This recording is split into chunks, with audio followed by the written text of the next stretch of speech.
Hello and good evening all. Tonight I'm re-uploading an irreverent chat that RacingKlaus and I had a few months ago that was originally posted on his channel, discussing some aspects of the evolution of safety in motorsport.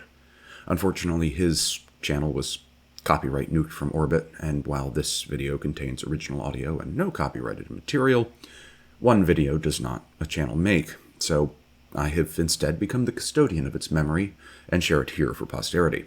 All views expressed are those of their respective speakers, and so only half reflect the views of the channel.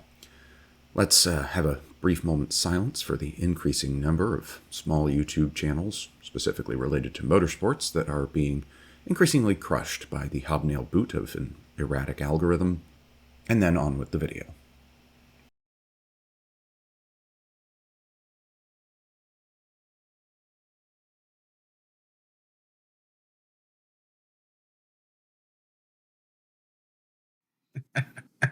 Which I mean, but before we do this, yes.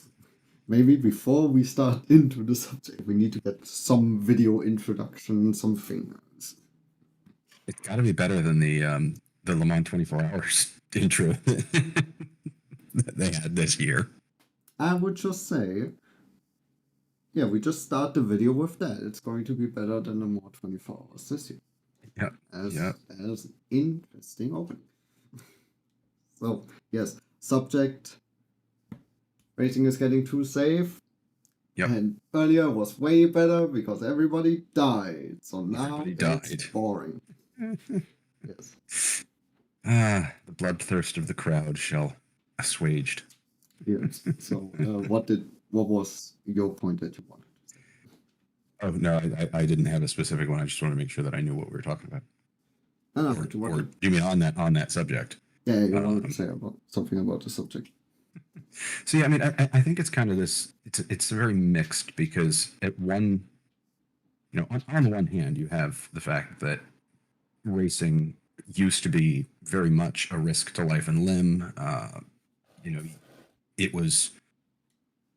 actually working on a history of sports car racing in general video right now that's taking forever to get edited, but you look back at things like the Carrera Panamericana and the big road races there, the Mille Miglia, the Targa Florio, and every year you had 5, 6, 10 people dying, a mix of spectators and drivers and navigators and so on. And now, admittedly, we don't have rallies like that anymore. But when was the last time somebody died at Le Mans or 2014? Yeah, it was Alan Simonson, but that's 11 years ago now, and by no means do I mean we should be trying to figure out a way to have somebody dying every year, because that's a terrible thing to say. But it does. People love. There is a human psychological trait about an attraction to disaster. Like, this is why people get so interested in, put on my Florida hat for a moment, and why people are so interested in hurricanes when they happen, because it's an incredible amount of destruction wrought on such a large area that it's both humbling and just fascinating to see that it can happen. That much destruction can happen, and if you can have that in a nice contained little area around a racetrack that you can go pay to watch, and also drink beer while you're doing it, I think that there's a perfectly understandable, misplaced somewhat, but an understandable part of like the human lizard brain almost that pushes people to be interested in that. And when that fatal attraction, if you will, is removed, right or wrong, it does diminish the interest somewhat. Yeah, but I mean, you can also just have crashes. I mean, you do, and that's this is nobody has to die. Popular. Yeah, but nobody has to die. Like, I mean, I also like it when cars go, fly through the air. Mm-hmm. But I don't want the person in it to die. Right. No, I still want to be able to see them get out of the car and ask them if they are okay. Yeah, and that's why I find this whole argument stupid of, back in the 60s, motorsport was a real sport because everybody died. If you only made one mistake, you would be dead. And that is a good thing, apparently, because I like it when I watch motorsport and I'm a fan of Carlos Sainz, and then I find out the next day when Carlos Sainz got fucking thrown out of the car. Yeah. Amazing. Which is just, and you look at crashes from things like NASCAR, which are by no means the most robust designs compared to something like the or the Cadillac V Series R that crashed at Spa. I mean, cars are incredibly safe these days, but Thankfully. So I do think that there's a little bit. Obviously, yeah, the death thing comes into it, but is also just that the level of like being on the edge, and this is one of those things that and I made this a similar comment when I was ragging on Tower Motorsports during our Le Mans video. Is it's really easy to sit here from a commentator's seat and say, oh no, things are so much easier to drive these days, but at the same time, I do get I have a sneaking suspicion that cars are easier to drive than they were, even though they're much faster than they were even 15, 20 years ago. You look at how crashy things were in the early 2000s. You didn't have that many people dying, but things, not. Yeah, I mean, you look at like 911 GT2s back then were very, very difficult to drive from what I'm given to understand. And now, Porsche's done such a good job of refocusing things and really honing the vehicle into a much more tameable beast, if you will. I mean, it's not just that, it's just the whole electronics in the car, traction control system, ABS. Yep, which ABS is a big one. ABS is a big one, as well as that modern race cars have the sensors on the dash for when you start to oversteer. And it shows exactly where you lose grip, either on the front right, front left. That also helps. And then, of course, that, you look back 30, 40 years ago, how big were the tires? Let's be honest. I mean, if you look into 1950s F1 cars, you have like bicycle tires. You're driving around on bicycle tires, effectively. Yeah. And like groove tires and all, like Formula One in the early 2000s had groove tires. That was definitely also a factor. Were they using, I feel like in the 50s, they might have still been on wire wheels too. Rather, because the Ferrari 166, which was a sports car, not a Formula One car, but it was their first sports car, that was wire wheels. You wouldn't think it makes a big difference, but it really does. I mean, it does. I mean, you also have steering assist. Yeah. Power steering. Power steering. Yeah. Power steering's huge. Power braking. Yep. So my oldest car is a 1964 MG, and it does not have power steering or power brakes. And you get a bit of an arm workout, especially when you're going around, in low speeds in parking lots and everything. You got to try and manhandle that steering wheel, and it's a big steering wheel. It's probably 38 centimeters across, and that's wire wheels as well, which they look great, but they're a bitch to clean, and they're heavier than your an alloy option. So yeah, I mean, it makes a big difference. Even their 50s Formula One cars look like they were pretty much all wire wheels as well, which adds a lot of rotational mass. But yeah, I mean, it is that kind of thing of, you go back and watch old races, and they're four-wheel drifting around some of these corners, and it's a much more flamboyant style of racing than you get today. Everything's very precise. I'd love to I'd love to see if we maybe took just a little bit of traction away from the modern cars, just so we could see them do some four-wheel drifts around certain corners. It would increase the spectacle value substantially, particularly in Formula One, which is I think you and I disagree on this, but I find it to be a bit of a snooze fest. Well, I mean, I don't like modern Formula One. I don't like domination in general. Yeah. It's just, I mean, F1 doesn't really have that many driver aids in the car. No, it's all aero. but Yeah. everything's just so finely honed that it's great in its way, because it is the absolute pinnacle of driving ability and the absolute pinnacle of engineering. But I think one of the reasons that more and more people are becoming interested in, the World Endurance Championship and in IMSA is because there's more action in multi-class versus, the driving's very impressive in Formula One, but the overtaking is not as frequent. The races are a little bit more of a production than a race. Absolutely. Even though F1 boosts with their the overtakes have tripled since 2010. Yeah, I mean, it's mostly because of DRS overtakes. Yeah. Which, a bit. Yeah, I mean, a push to pass system is. I would like a push to pass. Actually, system I'm not going to make that reference. I would like a push to pass system in F1. It would make it more challenging. DRS is pretty much just to get out of jail free card. Yeah. But it's kind of a like it. I'm not going to say it takes the skill out of it, but it makes overtaking a lot easier. It's overtaking a lot easier, but you're not overtaking so much on your own merits. And you also don't overtake on the corners. You just overtake on the straights, and that's it. Right. Yeah. Which the overtakes on straights are not.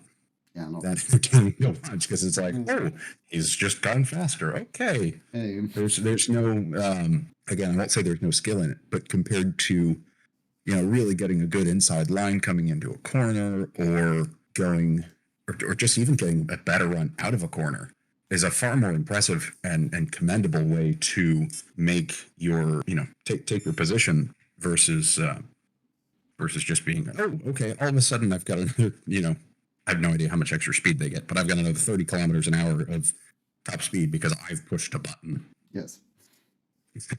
Yeah, and I mean, that's why I don't mind push to pass, because you can only use it like 10 times a race, and with DRS you can use it. You just actuate on and off as much as you want. As long as you're in the 1 second window, that's it. That takes the fun out of racing.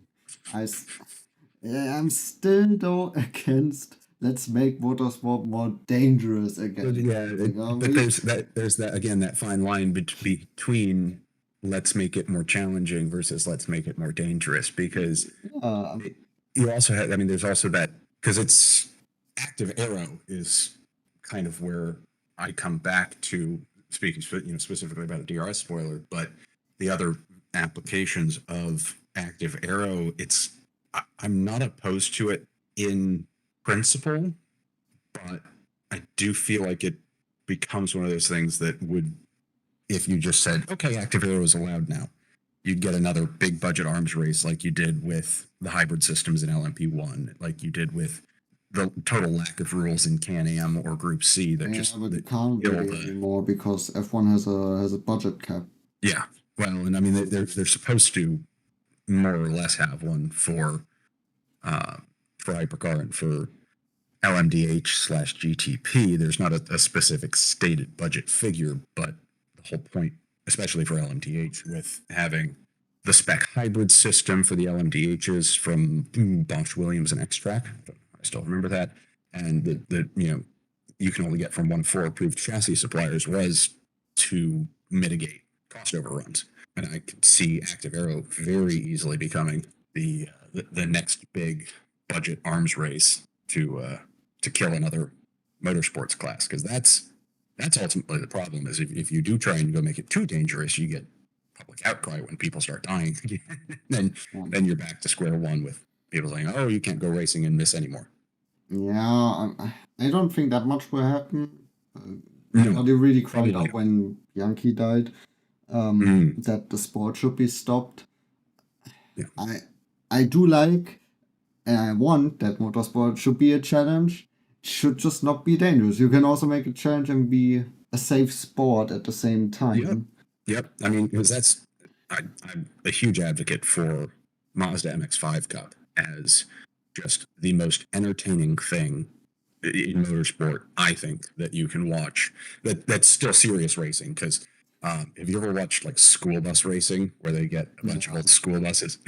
I know MX5 Cups. I know what was it called?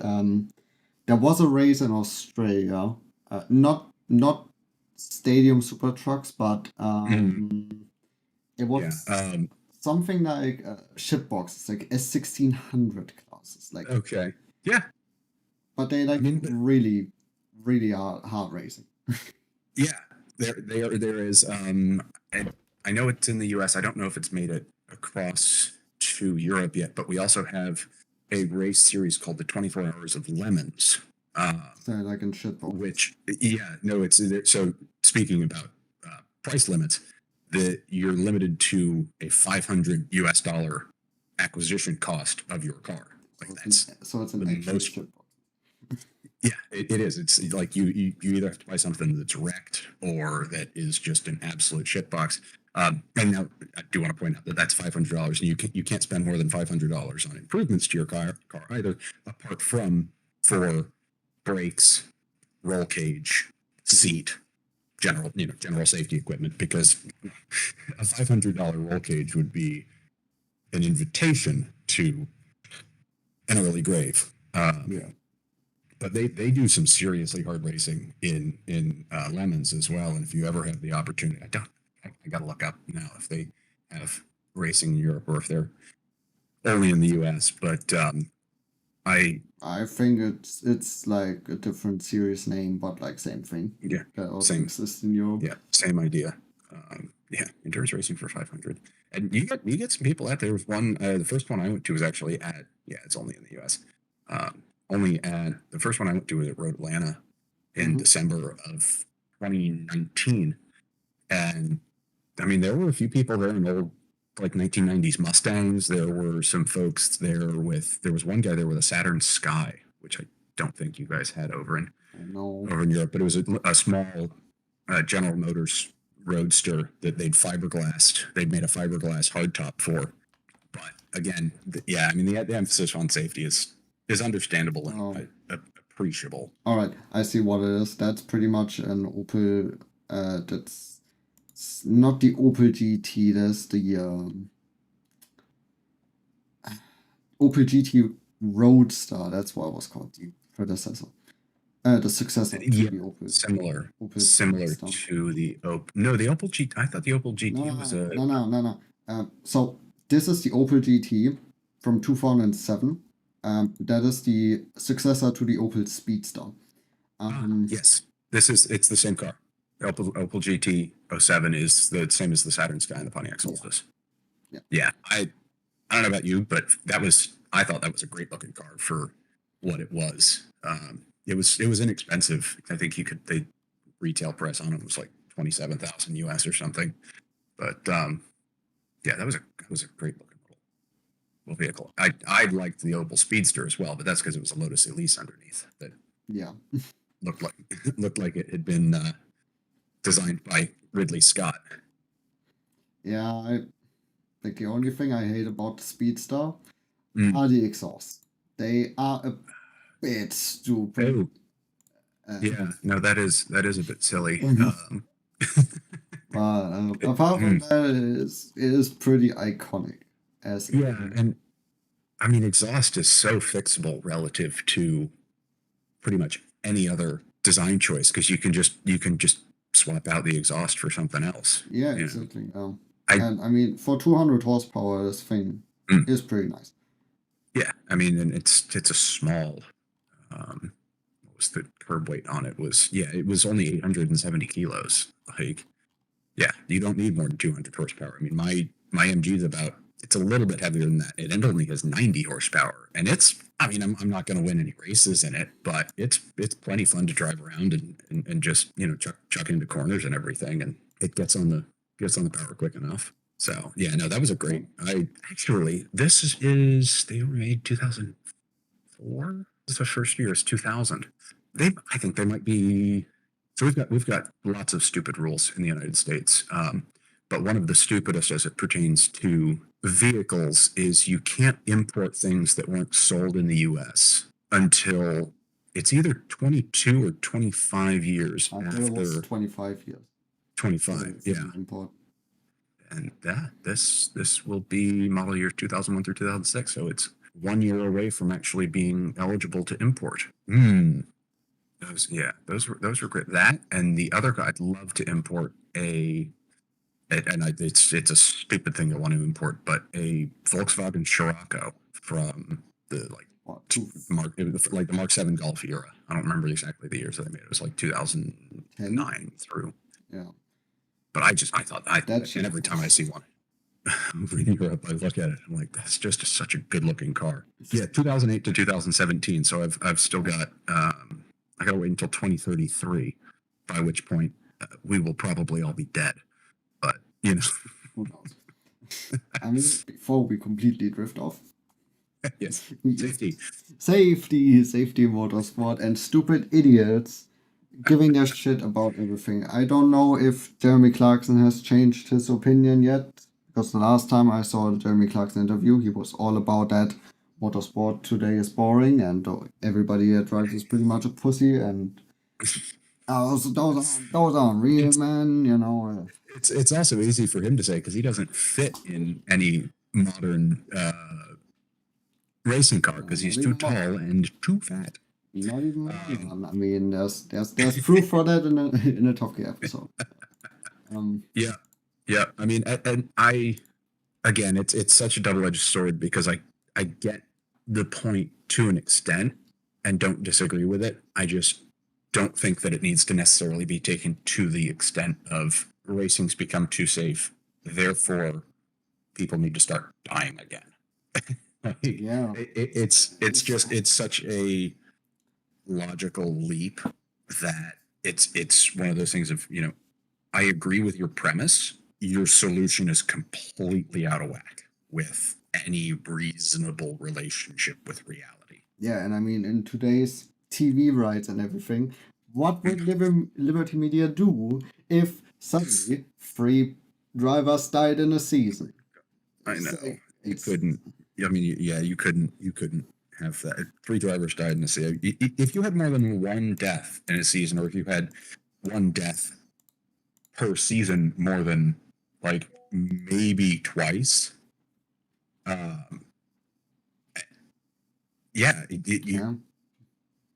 of your sponsorship money would be gone. Which actually, I am not saying that this would make it worth it. But if all the sponsorship money dried up, you'd see a pretty substantial drop in the number of professional teams that were going racing, and you might also get back to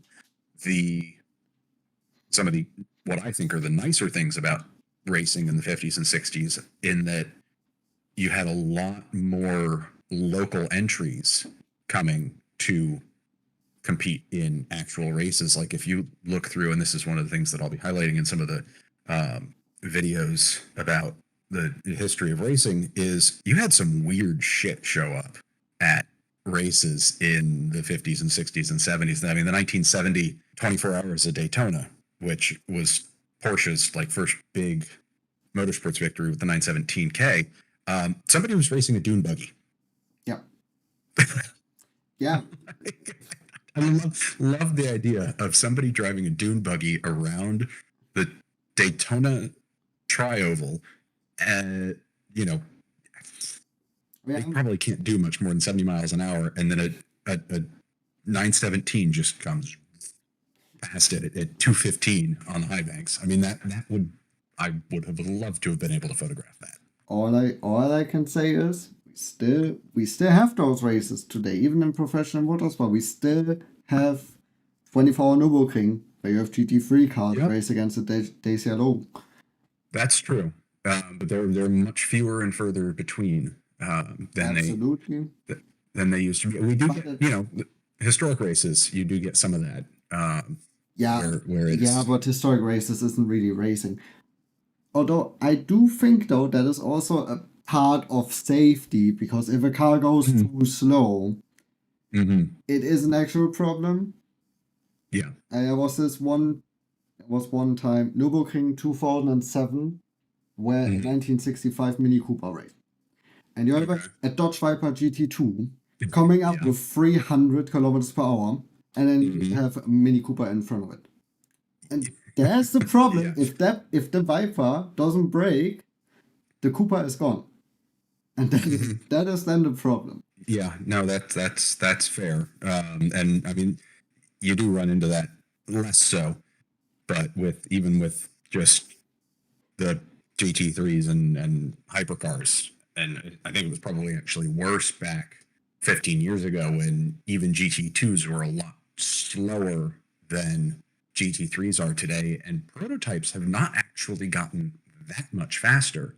They've gotten a lot more efficient, they've gotten a lot safer, and they've gotten a little bit better on braking and acceleration. But if you go look at lap times, the lap record at Sebring, which is admittedly, I know I talk about a lot because it's my favorite track, but if you look at the lap record for the current layout, you had LMP 900, which right before LMP1, our Audi R8 record was a 148.4 in the 2002 12 Hours of Sebring.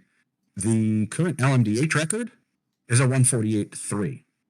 So in 22 years, we've come exactly almost nowhere in terms of outright speed, and the outright lap record is a 141 in a TSO 50 that Kobayashi-san set back in 2019. But even the DPIs are only 146. So things haven't gotten a lot faster. But if you look at like a GT3, the current lap record is an M4, BMW M4 that was set last year in a GT World Challenge round. But a GT2 was 205, which is 6 seconds, and that was from a Corvette C5R.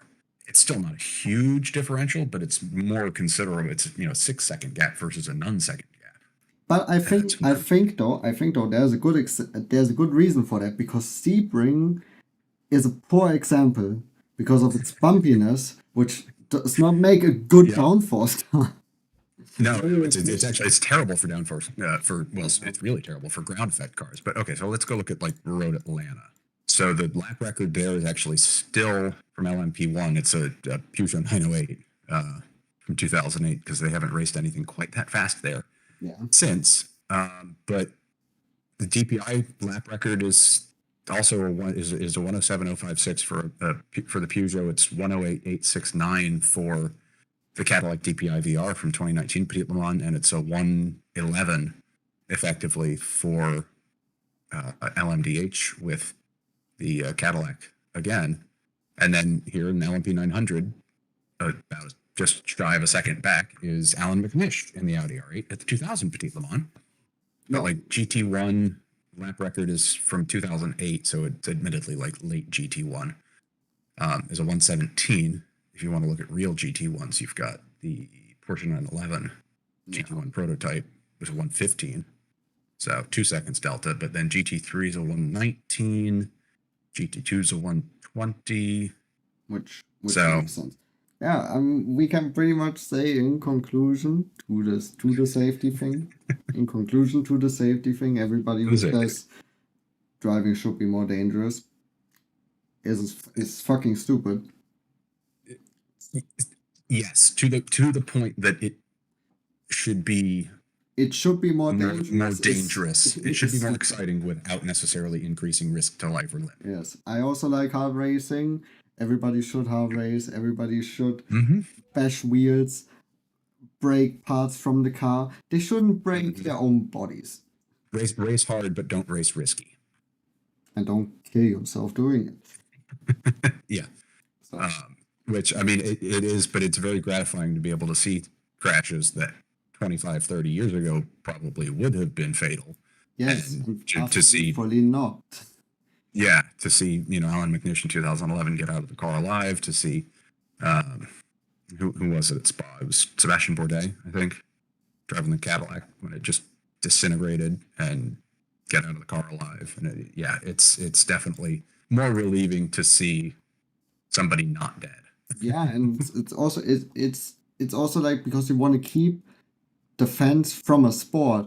I don't know how I feel if, let's say, I'm 6 years old, I'm watching Formula One, and then my favorite driver dies because he crashes into a wall. Yeah, I mean, watching Senna die was probably incredibly traumatic for people at that stage of their life. And I mean, my idol died in a racing crash. So Yeah. I don't know if I'm It happy. was yours. Stefan Bellof. And I'm not really happy that Stefan Bellof died in Spa. Like, it doesn't make racing better that he died, because he was a real It just man. takes a great driver away from us. Yeah. Yeah. Yeah, it looks bad. Yeah, Like, no, Winkelhock died. Like, Winkelhock died in Yeah. Motorsport, and Simonson in Le Mans. Yeah, I still struggle watching 2013 because of that. Because it's just, and it did not look like that bad of a crash. And Nah, it was not that bad of a crash. He Yeah. was just unlucky to hit Yeah. the one part of the guardrail that was right in front of a tree. That was Yeah. Now, at least I was about to say, at least nobody's ever died falling out of their chair. I'm sure somebody has. probably. But it's much easier to sit and commentate on things when it's safe and warm and dry. Mad respect for every single driver. Yep, and all the more respect and commemoration for those who didn't get to enjoy their old age. Yes, and there's a good reason why the F1 Safety Committee has been founded in the 70s and not in the 2000s. Yeah. Even back then, those real men thought it would be not very nice to die while racing. Actually, I don't know. People who fly airplanes that they built themselves. That's one of those things that I have never understood, because I'm just like, I don't know anybody that I would trust enough, like, to get into an airplane that they had just built in their shed. Nah. A car is one thing, because gravity is still keeping you attached to a surface that, provided you don't hit it at very high speed, isn't going to hurt you all that much. But if you're 300, 400, 500 meters in the air, if things go wrong, you're not going to come to a slow and dignified halt by the side of the road in a cloud of steam. You're going to come to a very, very rapid, what in rocketry is called a litho-braking maneuver. That was a pretty interesting discussion. Thank you for joining on this rant / podcast / two idiots talking. It could be a lot worse. Well, I mean, couldn't have been that much worse. We talked about death the entire time. It was nice having that talk with you. I hope you all enjoyed it as well. And I hope to see you all in the next video. Bye.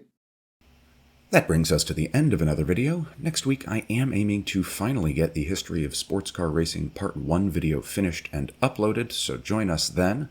And for this week's call to action not featuring the 3 sacred words of YouTube: like, comment, subscribe. Don't let yourself stress too much over that which is to come.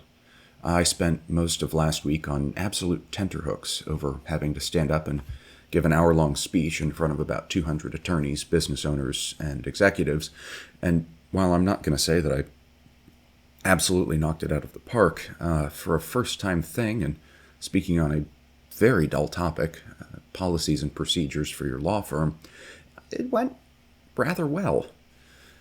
Afterwards, I realized that I'd spent more energy exhausting myself just from the stress, and that probably had more of a negative impact than anything else.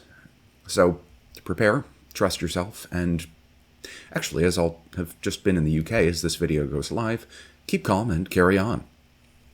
With that, I have but to say, as always, thank you for your time this evening, or whenever and wherever you are watching, and I wish you all good night and a good tomorrow.